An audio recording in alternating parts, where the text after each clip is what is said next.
Hello viewers, দেখছেন iPhone take Bangla আর আমি রাজরাজীব আছি আপনার সাথে। ভিউয়ার্স, আইফোনে শর্টকাট অ্যাপটি অনেক পাওয়ারফুল। এই অ্যাপে অনেক শর্টকাট অ্যাড করে আপনি অনেক কঠিন কাজ খুব সহজে করে নিতে পারেন। এরকম শত শত শর্টকাটস রয়েছে যেগুলো ব্যবহার করে আপনি অনেক উপকৃত হতে পারেন। আজকের এই ভিডিওতে এমনই ৫টি শর্টকাট শেয়ার করব যেগুলো আপনার কাছে অনেক ভালো লাগবে এবং এগুলোর মাধ্যমে আপনি অনেক সময়ের কাজ আপনি খুব সহজে জাস্ট কয়েক সেকেন্ডের ভিতরে করে নিতে পারেন। এবং এই যে শর্টকাটগুলো, এই শর্টকাটগুলোর ডাউনলোড লিঙ্ক ভিডিও ডেসক্রিপশনে দেওয়া থাকবে। সেখান থেকে খুব সহজে আপনি একটা করে আপনার শর্টকাট অ্যাপে এগুলো ইনস্টল করে নিবেন।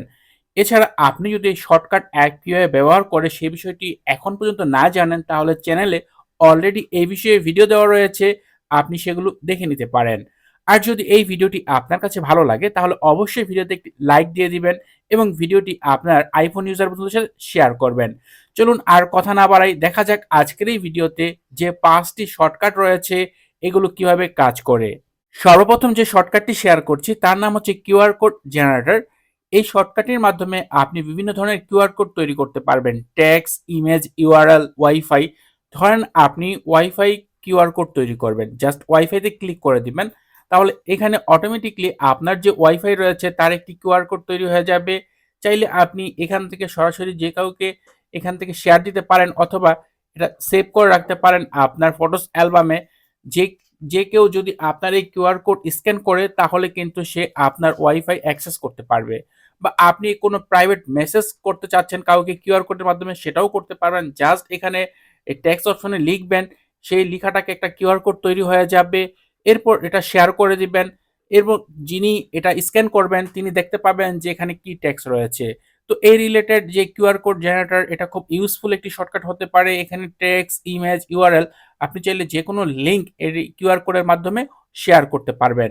তো আমার মনে হয় যে এটা আপনার জন্য অনেক ইউজফুল হতে পারে। দ্বিতীয় যে শর্টকাটস তার নাম হচ্ছে রিমুভ বিজি বা ব্যাকগ্রাউন্ড রিমুভ।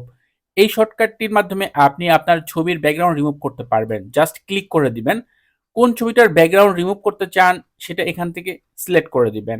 ধরেন আমি এক্সাম্পল হিসেবে এখানে একটা ছবি সিলেক্ট করে দিলাম। এরপর আপনি সেই ছবিটা কোন ব্যাকগ্রাউন্ডে অ্যাড করতে চান সেটা এরপর সিলেক্ট করে দিবেন। ধরেন আমি এটা সিলেক্ট করে দিলাম। এখন এখানে দেখাচ্ছে যে আমার যে ১ম ছবিটা সেটা ব্যাকগ্রাউন্ড রিমুভ হয়ে গেছে এবং নেক্সট দ্বিতীয় যে ছবিটা ছিল সেটার উপরে এটা চলে আসছে। এভাবে আপনি চাইলে একটা ছবির ব্যাকগ্রাউন্ড চেঞ্জ করে অন্য ছবির সাথে অ্যাড করতে পারবেন। যা আপনার যদি প্রয়োজনীয় এরকম অনেক বিষয় থাকে ব্যাকগ্রাউন্ড রিমুভ করার, এই ধরনের যদি আপনার কোনো ফটোস থাকে সেটা এই শর্টকাটের মাধ্যমে খুব সহজে আপনি করতে পারেন। তৃতীয়ত যে শর্টকাট তার নাম হচ্ছে ফ্ল্যাশ লাইট টাইমার বা টর্চ লাইট টাইমার।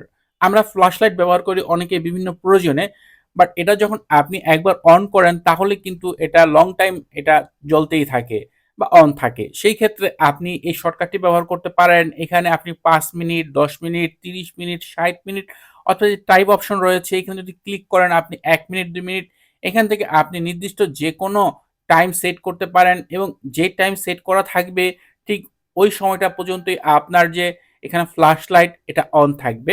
অনেকেরই প্রয়োজন হয় বিভিন্ন সময় এরকম লং টাইম টর্চ লাইট ব্যবহার করার, সেই ক্ষেত্রে এই শর্টকাটটি আপনি ব্যবহার করে দেখতে পারেন। এরপরের যে শর্টকাট তার নাম হচ্ছে ট্রান্সলেট মাই স্ক্রিনশট। আমাদের ফোনে অনেক সময় বিভিন্ন ভাষার অনেক স্ক্রিনশট থাকে। সেখানে আপনি সেই ভাষার স্ক্রিনশটটাকে খুব সহজে আপনার কাঙ্ক্ষিত ভাষায় ট্রান্সলেট করতে পারেন। দেখেন এখানে এক্সাম্পল হিসেবে আমি একটি স্ক্রিনশট শেয়ার করেছিলাম যা হচ্ছে স্প্যানিশ ভাষায়, সেটাকে আমার এখানে ইংরেজিতে খুব সহজে সুন্দরভাবে ট্রান্সলেট করে দিয়েছে। চাইলে এখন আমি এই লেখাটাকে কপি করতে পারবো, শেয়ার করতে পারবো। তো এই কাজটা খুব সহজেই কিন্তু আপনি এই যে শর্টকাট ট্রান্সলেট মাই স্ক্রিনশট এর মাধ্যমে করতে পারেন। এছাড়া এই থ্রি ডটে যদি আপনি ক্লিক করেন সেই ক্ষেত্রে এখান থেকে আপনার ট্রান্সলেটের যে ভাষা সেটাও চেঞ্জ করতে পারবেন, যে কোন ভাষায় আপনি এটা ট্রান্সলেট করতে চান। ডিফল্টভাবে এটা ইংরেজি ইউএস দেওয়া থাকে। আপনি চাইলে এখান থেকে ক্লিক করে এটাকে আপনার নির্ধারিত অন্য কোনো ভাষায় সেট করে নিতে পারবেন। সর্বশেষ বা ৫ নাম্বারের যে শর্টকাটটি তার নাম হচ্ছে শর্টান ইউআরএল। আমাদের অনেক সময় বিভিন্ন ধরনের লিঙ্ক বা ইউআরএল শেয়ার করতে হয়। এরকম অনেক লিঙ্ক আছে যেগুলো ধরেন মেসেঞ্জারে শেয়ার করা যায় না, সেগুলো ব্লক হয়ে থাকে। তো এই টাইপের অনেক লিঙ্ক আপনি এটাকে খুব সহজে শর্ট করতে পারেন। ধরেন এখান থেকে আমি এই লিঙ্কটাকে শর্ট করব। এজন্য শেয়ারে ক্লিক করে দিলাম। এরপর শেয়ার শিট থেকে শর্টান ইউআরএল যে অপশনটি রয়েছে এটা সিলেক্ট করে দিতে হবে। এরপর এখানে যদি পারমিশন চাই অ্যালাউ করে দিতে হবে, তাহলে এটা অটোমেটিকলি আপনার ক্লিপবোর্ড সেখানে এটা সেভ হয়ে যাবে। এখন যদি আপনি কোথাও এটা পেস্ট করেন তাহলে কিন্তু সেটা খুব সহজে শেয়ার হয়ে যাবে। আমি জাস্ট এখানে নোটস অ্যাপে শেয়ার করে দেখাচ্ছি। আপনি চাইলে যে কোনো জায়গায় সোশ্যাল মিডিয়ায় বলেন, মেসেঞ্জারে, হোয়াটসঅ্যাপে যে কোনো জায়গায় সেটা শেয়ার করতে পারেন। এভাবে খুব ইজিলি এই শর্টহান্ড ইউআরএল শর্টকাটের মাধ্যমে আপনি বিভিন্ন ধরনের লিঙ্ক, বড় লিঙ্ককে ছোট করে খুব সহজেই শেয়ার করতে পারবেন।